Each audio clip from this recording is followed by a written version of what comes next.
Hamna dada, mimi sitaki. Twende kale chai. Chai. Sitaki. Mimi sitaki kunywa chai bwana.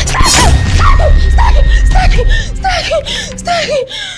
Hebu niangalie ninavyobaha. Sasa unabaha nini? Janeti!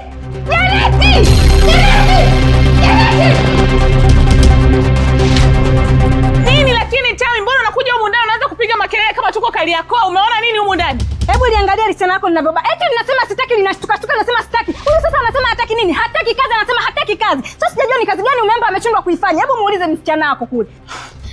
Hataki kazi?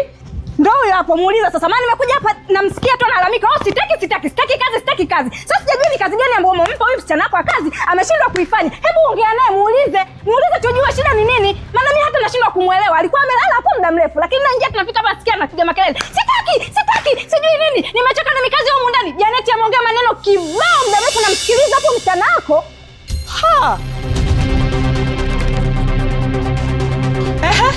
Haya udugu. Tuambie ni kazi gani ambayo imekuchosha humu ndani? Dada, mimi sijasema kama sitaki kazi. Mimi nilikuwa nimeota ndoto mbaya ndo nikashtuka nikasema sitaki. Lakini sijasema kama sitaki kazi. Janeti, hebu muulize msichana wako vizuri. Kwa hiyo mimi ninavyoongea mimi ni muongo, ninamsingizia. Wakati Janeti mimi naongea ukweli. Wakati nimesimama hapa namsikia anasema sitaki. Mwisho wa siku akasema sitaki kazi, nimechoka, ninanyanyaswa humu ndani. Kila kazi zangu mimi, kila kitu mimi tu. Yaani ameongea maneno mpaka mwenyewe nikachoka maana kichwa changu kimejaa. Huyo hapo wewe, hujasema sitaki kazi wewe. Ongea ukweli wewe. Ongea ukweli wako. Wote. Wewe Tami wewe. Mimi nimesema saa ngapi kama sitaki kazi? Mbona unanisingizia? Mimi nilikuwa naota dada, haki ya Mungu. Mimi sijasema kama sitaki kazi, mimi nilikuwa naota. Wewe Leticia wewe. Usitaki kunigombanisha na rafiki yangu. Tami hawezi kunidanganya chochote humu ndani. Kwa maana yeye anaongea ukweli. Wewe ndio umesema hutaki kazi humu ndani, si ndio? Umesema hutaki kazi. Kwa maana yeye umeshachoka kufanya kazi humu ndani. Wewe niambie tu ukweli ili nimsubirie mume wangu tuweke kikao. Tami wewe mbona ni muongo? Kwa nini unapenda kunisingizia? Dada mimi niamini, mimi sijasema hivyo. Mimi nilikuwa nimelala hapa nikaota ndoto mbaya. Haki ya Mungu, hamna nilichokisema. Mimi ni ndoto tu nimeota. Kwa sisi unatuona watoto wenzako wote humu ndani. Naomba utuambie ni ndoto gani uliyoiota mpaka kufanya wewe useme kwamba hutaki kazi humu ndani? Sisi tunakunyanyasa wenye nyumba, umechoka. Sema. Janeti, acha kujisumbua. Huyu hawezi kukuambia alikuwa anaota nini. Huyu kashashindwa kazi, hataki kazi. Anashindwa tu kukuambia ndio maana alikuwa anajifanya eti anaota. Sitaki kazi. Huyu kama mfukuza mtimwao ndo kaende kwao. Atakuja kuletea shida baadaye huyu binti. Haya. Huyu hatari kwa afya huyu. Kumbe hili linalozungumzwa lina ukweli ndani yake.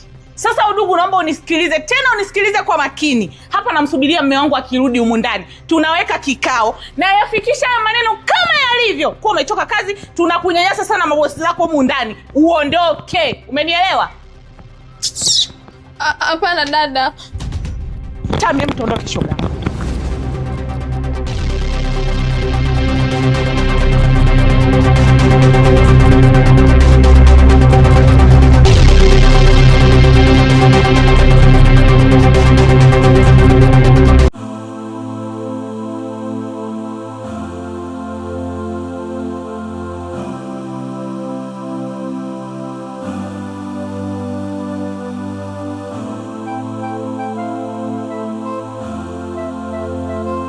Twende huko bwana, fanya haraka. Haya. Kaa hapo. Kama nilivyokuambia msichana, mume wangu akiingia tu humu ndani, namwambia kila kitu. Ndio nimemwambia sasa ulivyokuwa nazungumza hapa. Kila kitu nimeshakisema. Kwa wewe umeshachoka kazi humu ndani. Unataka kuondoka nyumbani kwenu. Haya, mwambie huyu hapa ili tukufungashie mizigo yako, tukulipe na pesa zako uondoke. Mbona sielewi? Kwani nini kinachoendelea? Mume wangu, huyu binti kipindi wewe haupo humu ndani, kaongea mbele ya Tami kuwa amechoka kazi. Mimi na wewe tunamnyanyasa sana humu ndani. Anafanya kazi kama mtumwa. Yaani anabeba kila mizigo ambayo imo humu ndani kama punda. Kwa amechoka, anataka kwenda nyumbani kwa, amechoka kunyanyasika. Hapa anaishi kama yuko polini. Kwa huyu hapa muulize. Eti, Leticia, anachokisema mke wangu ni kweli? Yaani wewe umechoka kukaa na sisi hapa ndani, unahitaji kuondoka? Hapana shemeji, mimi sitaki kwenda sehemu yoyote. Wewe nimpigie simu Tami nimuulize. Wewe ulikuwa unakizungumza nini mbele ya Tami wewe? Wewe ulikuwa unalia kabisa unasema kwamba umechoka sana na kazi za humu ndani. Mbona kila wageni wangu wakija humu ndani waga wananiambia kuwa wewe kazi za humu ndani zinakuhangaisha, zinakuchosha, tunakufanya kama punda humu ndani, au sio wewe? Umeongea mbele ya Tami. Sema kama hutaki nimpigie simu sasa hivi hapa, sema ukweli. Anyway, mke wangu sikiliza, tumekuja hapa kwa ajili ya kuweka sawa. Mimi nataka kujua kama Leticia unahitaji kuondoka utuambie. Sasa huyu anasema hataki kuondoka, unasema anataka kuondoka. Nimuelewe nani? Nielewe mimi. Mimi sijataka tu kumfungashia kila kitu chake, nilikusubiria wewe ili mradi nisije nikaonekana kama nimekuvunjia heshima. Kwa sababu nilikuwa na uwezo wa kumtimua huyu binti toka ule muda. Lakini nikasema ngoja mume wangu waje ili naye aje kusikiliza kwa masikio yake ili tukikutimua tuwe kwenye halali. Kwa sema neno hili moja, tunakufungashia kila kitu. Anyway, tuache fujo sasa, tusifaidishe watu. Leticia, wewe unahitaji kuondoka? Hapana shemeji. Sasa kama unahitaji kuondoka, haya maneno yanatoka wapi? Yaani kinaweza katokeaje kitu kikatrendi tu bila sababu za msingi? Nataka kujua hili swala limetokea wapi mpaka inasemekana unataka kuondoka. Hebu niambie ilivyokuwa. Mume wangu hawezi kukujibu chochote kwa sababu hata mimi nilimuuliza kipindi cha awali hakunijibu. Kwa hiyo na wewe hawezi kukupa majibu yoyote. Jibu ni kwamba tumpe vitu vyake aondoke. Lakini mke wangu tungetulia kwanza tukamsikiliza. Mume wangu mimi ndo nishasema aondoke. Kwani wewe Leticia unataka kuondoka nyumbani? Mimi sijasema hivyo shemeji, mimi nilikuwa naota tu ndoto. Ndoto? Ndoto ipi inofanya mpaka useme unahitaji kuondoka hapa? Basi sawa shemeji, mimi nitakwambia. Asubuhi ya leo mimi nilikuwa nimelala hapo na Tami alinikuta hapa, nimeshtuka, nilikuwa naota ndoto mbaya. Na hiyo ndoto ilikuwa hivi.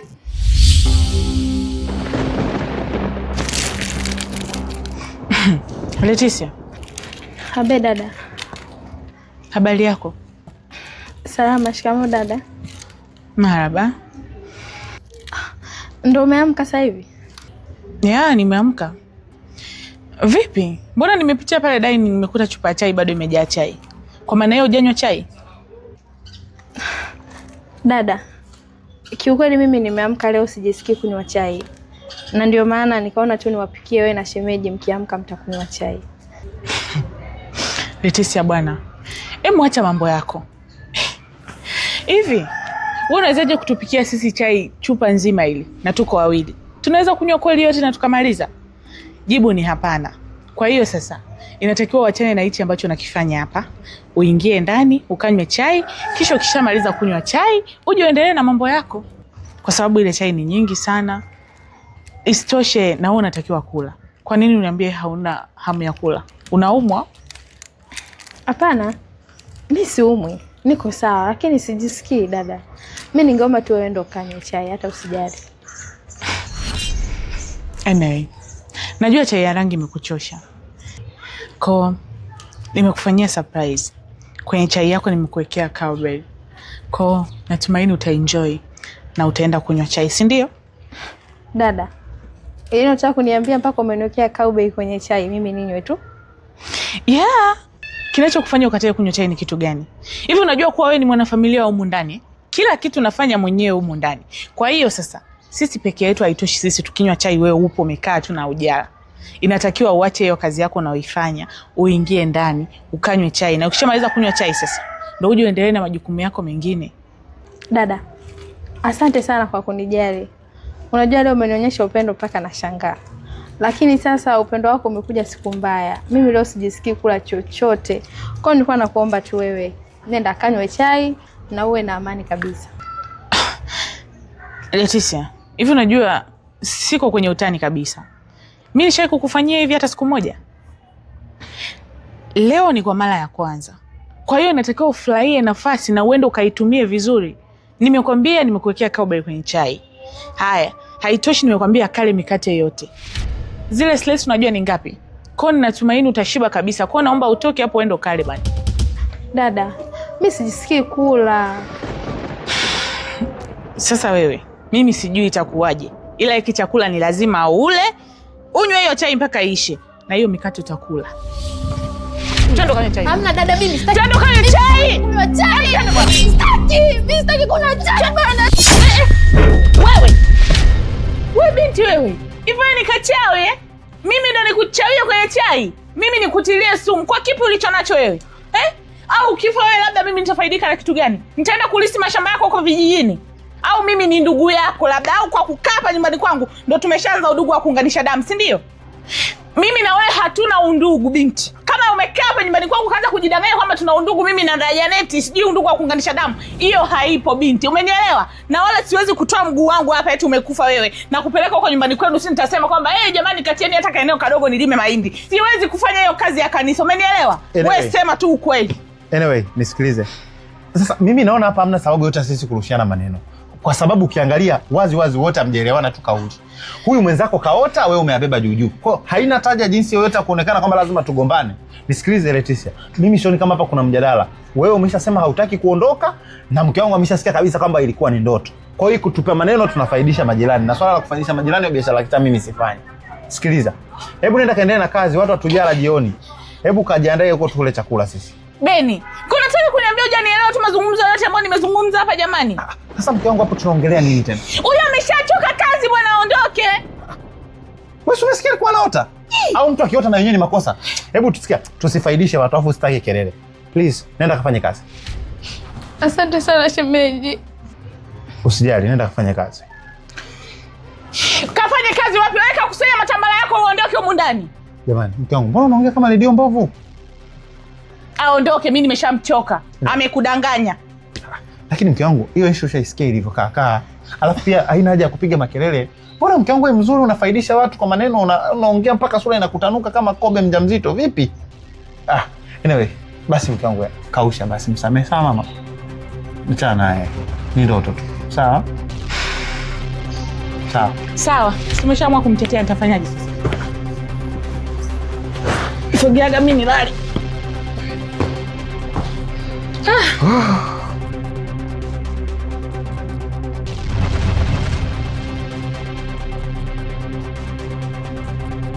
Wewe Kanoni wewe. Sasa unaenda wapi jamani? Hali yako kabisa tumeelewana na kuja kulala hapa nyumbani kwako na umenikubalia. Naingia tu hapa nyumbani kwako na unatoka. Hii ina maana gani? Nisikize Farida. Umesikia kabisa kwamba nimepigiwa simu na mkuu wa kituo kwamba niwahi sehemu ya tukio haraka sana. Na hapa ndo maana nimejiandaa chapchapu niwahi sehemu ya tukio ili nikawe mtu wa kwanza kufika. Sawa. Ili wengine wanapokuja wakuta tayari mimi na data kamili ambazo zinahusiana na tukio hilo. Kwa hiyo nawahi huko na wewe nitakukuta hapa nyumbani. Bana Kanoni, hii mbona itakuwa ni maajabu sasa? Yaani mwenyeji anatoka afa anamwachia mgeni nyumba yake, kweli?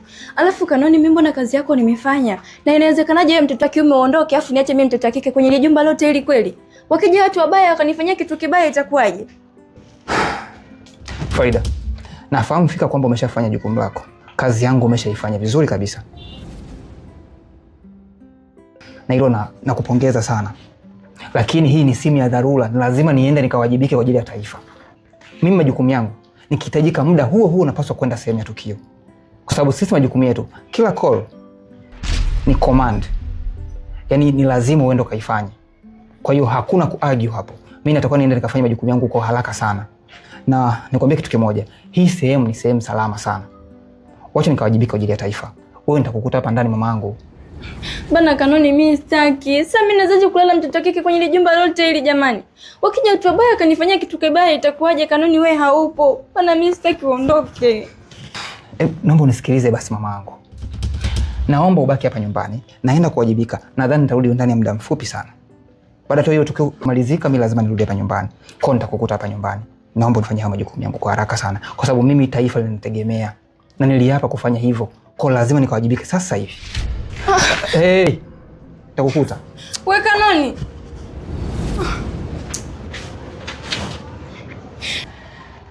Mungu wangu. Sasa kwenye ile jumba lote hili kweli mimi nitalala peke yangu? Kweli jamani?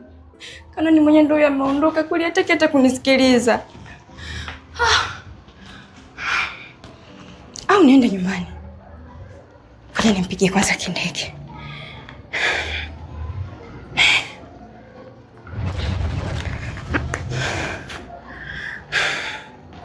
Halo? Wewe Kindege? Baba yupo nyumbani?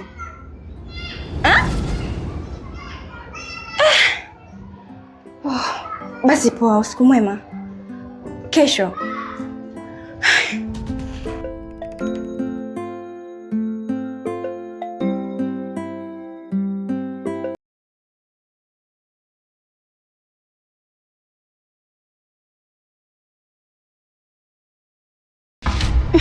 Janeti, hebu niambie, mume wako amefikia mwafaka gani sasa? Tami, huwezi amini yule binti jamani ana maigizo. Laiti kama ningekuwa najuana na waigizaji, basi ningembeba humu ndani kwangu nikamtoa, nikampeleka huko kwa waigizaji. Moja kwa moja akajitafute huko. Maana ni bonge moja la actress. Wewe, kwanza nilivyomwambia mume wangu, alivyokana akaanza kulia. Machozi nakwambia makamasi mpaka huku. Yule binti anajua kuigiza nyie. Anadai kwamba mimi nilikuwa sioti kuhusu kazi eti kwamba sitaki. Hapana. Ila nimeota kuwa dada ananilazimisha kunywa chai. Ananivuta kwa nguvu, ananilazimisha nikanywe chai. Chai ile sijui ilikuwa na sumu, sijui ilikuwa na kitu gani. Yule binti ndo anadai vile. Tena sio hivyo tu, analia kama amefiwa na mamake mzazi vile. We! Sangapi mume wangu akaamua tu kumwacha na kumwangalia. Janeti, mimi naona kama vipi wewe mkaushie tu. Yaani fanye kama hakuna kilichotokea. Achana naye tumwachie abaki. Kwa sababu Waswahili wanasema hivi, ndege akiwa mbali anaweza akakusumbua, lakini ndege ambaye unamfuga karibu naye una urahisi wa kumfanyia chochote kile unachojisikia wewe. Kwa hiyo mimi ninachokuomba tu, wewe muache tu, fanye kama hakuna kinachoendelea. Endelea kubaki naye tu. Mimi naona hicho kinafaa. Tami, ni kweli unachokisema, lakini kwangu sidhani kama kiko sahihi. Kwa sababu mimi hata akiwa mbali nikiamua kumuinda na muinda tu. Halafu isitoshe, anaanza kuzungumzia eti masuala ya sumu kwenye chai. Hajui kwamba mimi nimeshavuka hizo level. Mimi nianze kusumbuana na yule mtoto kumwekea sumu kwenye chai. Vya nini? Vinaniumiza kichwa mimi hivyo. Nikiamua kumfanyia kitu kibaya sinamfanyia anytime. Sasa anaanza kujichanganya eti dada akanifanyia vipi sasa? Hata hivyo mimi nimeshamchoka sana humu ndani kwa kweli. Na hilo wazo lako eti la kumwacha endelee kubaki humu ndani, mimi sidhani kama liko sahihi. Mimi kwa kweli naona aende tu. Na isitoshe nimeshajua sasa hivi kuwa ananifuatilia na anafuatilia mambo yangu kisirisiri. Na nimeshamuonya lakini hataki kusikia. Lakini sawa. Nadhani atakipata anachokitafuta muda sio mrefu. Okay. Na kingine, ile pesa yangu. Yaani wewe binti na pesa. Ni kiboko. Sawa bwana. Kesho napata pesa. Kwa hiyo nitakupatia tu, usijali kuhusu hilo. Okay, hamna shida. Mradi tu nipe pesa yangu, maana mimi nakujua wewe. Usijali. Haya bwana. Vipi? Ulisema unatoka? Ya, ni kweli. Kuna mahali naelekea sasa hivi, kwa naomba unitoe. Twende nikutoe.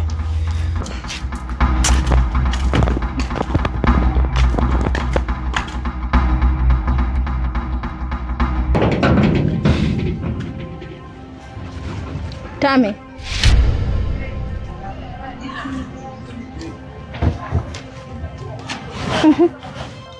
Tami, nimekusimamisha hapa kwa lengo hilo, kwa lengo moja tu. Kuna vitu nataka nikuulize. Hivi Tami, kwenye maisha yako kuna kitu gani hasa ambacho nilishakukosea wewe, ambacho kinafanya mimi unanilipa mabaya kiasi hiki? Nilishakukosea nini wewe? Yaani mpaka unaamua kunifanyia hivi visa ambavyo unanifanyia. Halafu Tami, hivi unajua hii ni kazi yangu Hii ni kazi yangu Tami. Inaniingizia kipato mimi na familia yangu. Lakini wewe unatoka ulikotoka, unakuja kutaka kuharibu kazi yangu. Hivi Tami, unajua mimi nategemewa na watu gani? Usione hii kazi ukaidharau. Hii kazi kuna watu wako nyuma yangu wanaishi kupitia hii kazi ambayo naifanya. Nina mamangu, nina wadogo zangu, nina familia yangu mimi nanitegemea Tami. Na hii kazi nafanya kwa sababu yao, ndio maana nakubali kudhalilika, kunyanyasika, kuteseka kwa sababu yao. Lakini Tami, unatoka tu ulikotoka na kuja kuharibu kazi yangu. Unanizushia uongo, unanifanyia visa vingi. Nimekukosea nini Tami? Maana mimi na wewe hatujuani. Mimi na wewe tumekutana hapa mjini. Sijawahi kukuona, sijawahi kufanyia chochote kwenye maisha yako kibaya. Nimekukosea nini Tami? Nini nilichokifanya labda kwako? Basi niambie, hata nikuombe msamaha, niambie. Nini shida Tami? Nisikilize wewe Kigagula. Tena naomba iwe mwanzo na mwisho kunisimamisha hapa na kuongea upumbavu wako. Ipo siku nitakuja nitakuashia moto ambao wewe mwenyewe unauona na hauzimiki kamwe. Alafu kingine, aliyekwambia mimi nakuchukia wewe ni nani? Wewe ndio unaosababisha yote yanatokea, lakini mimi sijawahi kukuchukia wewe. Tena naomba usinisimamishe kwa kuongea ujinga wako tena. Alafu na kingine, wewe binti, hauna hadhi ya kuniongelesha, hauna hadhi ya kunisimamisha. Hebu niangalie mimi, afu jiangalie wewe, mavazi uliovaa wewe na mavazi niliyovaa mimi yanaendana? Tunafanana?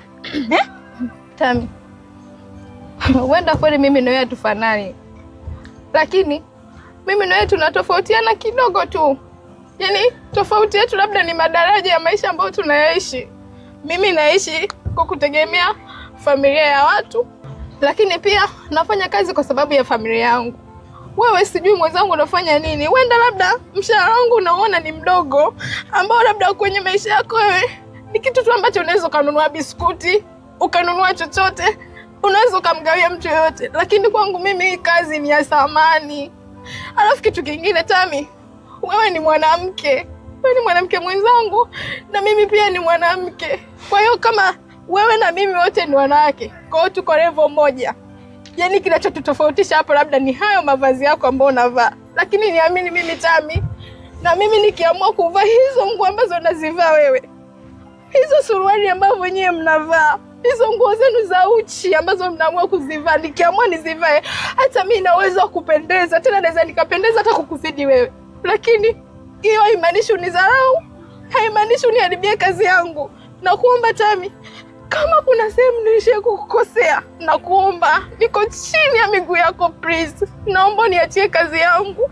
Niambie, niko tayari kukufanyia chochote. Nitakulipa chochote, ila naomba uniachie kazi yangu. Kazi yangu ndio kitu ambacho nategemea. Yaani Tami, sidhani kama nilishia kukosea, ila nakuomba please, niachie kazi yangu. Please, nakuomba. Mimi sijashikilia kazi yako kwenye mikono yangu. Sijui unanielewa? Naomba wewe binti usinizoe. Naona kama nataka kunizoea sana kwa sababu unaniona mara kwa mara naingia hapa ndani kwenu, nakaa, nafanya hiki, naongea na bosi wako, basi unataka unizoe, yani unitawale. Sasa nisikilize. Usije ukanitawala ukaona kwamba ukiongea mimi nakuogopa, siwezi kuongea nawe chochote, wala siwezi kukufanya chochote. Ipo siku nitakuja nitakuchenchea wewe binti. Hautakuja kuamini. Kwanza level yangu mimi na wewe haingiliani hata kidogo. Yani haifanani. In short tu, ukae mbali na mimi. Yaani kwa chochote ukiniona mimi uniogope kama simba. Sijui unanielewa? Tami, naomba nisikilize vizuri. Sijui kama unanionea wivu, sijui tuna vita gani, au mimi na wewe tuna vita ya kiroho mwenzangu. Labda wewe na mimi tunapigana kiroho. Basi sema, kama wewe ni adui yangu jitokeze nikujue. Ila naomba nikwambie kitu kimoja. Ninafanya kazi hapa kwa rafiki yako, ninapata pesa kwa sababu ninatoa jasho langu. Nafanya kazi kwa jasho langu mimi. Lakini unatokea ulikotokea, unakuja kuzusha uongo. Kulikuwa kuna haja gani ya kusema vitu ambavyo mimi sijavisema? Kuna haja gani ya kuja kufanya vitu vingi ambavyo unavifanya kwenye hii nyumba? Hivi Tami, unajua unafanya vitu kama vile wewe ni mchawi wewe ni mchawi Tami. Kwani una roho ya kishetani? Badilika. Tami, wewe ni mwanamke, huwa na tabia nzuri. Unachokifanya leo kitapanda na watakuja kulipwa watoto wako. Usitake kutengeneza mazingira ambayo utafanya ndugu zako au watoto wako waje waishi maisha mabaya. Badilika Tami, nakuomba, badilika. Wewe, hebu rudia tena. Umesema mimi ni nani? Mimi ni mchawi? Mama kweli. Simba unayemfuga mwenyewe anaweza kakulamba mwenyewe au akakula na akakumaliza. Hivi wewe umesahau kwamba hapo ndani wewe unalelewa tu. Leo hii unatamka neno la kuniita mimi ni mchawi. Kwa mimi ni mchawi, ninakuloga wewe, nipate faida gani? Kaa mbali na maneno yako binti, atakuja kukuponza siku moja. Alafu mimi sio mchawi. Sijui unanielewa? Koma kabisa, tena koma kama ulivyokoma binti. Na ningekuwa sina haraka ya kwenda hiyo sehemu unayotaka kuwahi binti, ningeenda kumwambia bosi wako kila kitu. Nadhani ingekuwa sasa hivi unaondoka kwenu. Sasa usije ukafanya nikaenda. Tami, mimi nimekusubiri hapa, nimekwambia kwa sababu wewe ni mwanamke mwenzangu. Lakini nilikuwa wazi naweza kumwambia, lakini nilikuwa naweza kukwambia mbele ya Janeti hichi kitu ambacho unakifanya. Ila nimekutoa huku nyuma na nimekwambia hivyo kwa sababu wewe ni mwanamke mwenzangu. Lakini ukiona maneno yangu hayana faida, unaweza ukaendelea kufanya hicho kitu ambacho unakifanya. Wenda mwenzangu unapata mshahara, unaishi, unakula kwa sababu ya huo umbea ambao unaufanya. Wewe, dawa yako inachemka, na kwambia ipo siku nitakupiga vibao ambavyo havihesabiki. Ipo siku nitakuja nitakufanyia kitu hicho. Yaani wewe hautakuja kuamini kwenye maisha yako. Mshenzi mkubwa wewe, hauna akili hata kidogo, mbuzi we.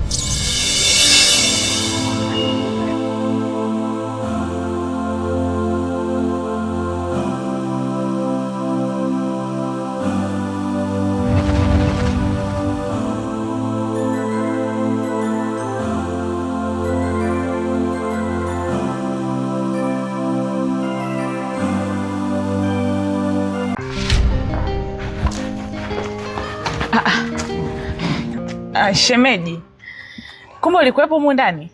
Ya, nilikuwa hapa ndani, nimekaa muda mrefu kidogo. Karibu. Na vipi? Mbona kama naona mguu wa kutoka wakati wenyeji ndio tunaingia? Ni kweli. Natoka kwa sababu nimekaa muda mrefu kama nilivyosema. Nilikuwa nimekuja kuonana na Leticia. Nilikuwa na mazungumzo naye kidogo, nilikuwa nampa ripoti kuhusiana na ile kesi yake, kuhusu ile tukio ambalo lilitokea. Kumbe shemeji ulikuwa serious kiasi hiki kuhusiana na hili swala? Ya, nilikuwa serious sana. Kwa sababu wewe mwenyewe unajua kabisa fika kwamba mimi jambo lolote ambalo linahusiana mambo ya kiusalama huwa likinifikia lazima niwe nalo serious sana. Kwa hiyo nilichukulia userious na nilikuwa nalifuatilia, na mpaka sasa hivi nimeshaanza uchunguzi, upelelezi unaendelea. Taarifa zitaendelea kuongezeka na nadhani huko tunakokwenda kesi itaweza kufikia tamati. Sikuwa nimewaza tu kwamba uko serious kiasi hiko. Lakini sio mbaya. Mmefikia wapi sasa kwenye kesi yenu? Au jalada lenu limeshafunguliwa au? Kuhusiana na hii kesi nimeshajaribu kufuatilia na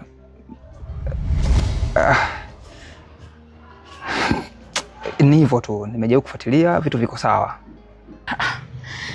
Mbona kama umestaki shemeji? Kwa maana hiyo kuna kitu hapo kanaendelea afu unasita kuniambia. Shemeji bwana, wewe niambie tu, mimi sina hata shida. Mimi kama bosi wake labda naweza nikasaidia chochote kitu. Kwa hiyo unaweza tu kaniambia. Hapana, hakuna chochote. Usiwaze sana kuhusu hilo. Maana bado kuna taarifa ambazo tunaendelea kuzichakata. Nafikiri kama zikisha kamilika itakuwa ni vizuri zaidi kukwambia. Kwa sasa hazijakamilika, ndio maana nashindwa kukupa chochote kitu, na mbaya zaidi ni kwamba hii kesi ipo kwenye upelelezi. Kwa hiyo kuna taarifa za upelelezi ambazo nikizitoa hapa itakuwa sio sahihi mpaka zote zimekamilika vizuri. Haya shemeji, hamna shida. Sawa, usihofu kuhusu hilo, kwa sababu unajua kiukweli kuhusiana na majukumu yangu mimi unafanya kazi kwa weledi sana, na ndio maana hata pale kituoni kwetu wananiamini sana, na ndio maana mara nyingi wananipa mimi kazi ili niweze kuzifuatilia, na huwa sifelishi kazi kama nikiamua kuishika mimi. Kwa hiyo hata ile swala la Leticia nadhani mimi nikisimamia vizuri lazima ataweza kupata haki yake na kila kitu kitaenda vizuri kabisa. Haya shemeji, hamna shida. Basi sawa, mimi naomba nikuache. Sawa, kuna shida. Okay, uwe na wakati mwema. Haya, kwa heri. Na asante.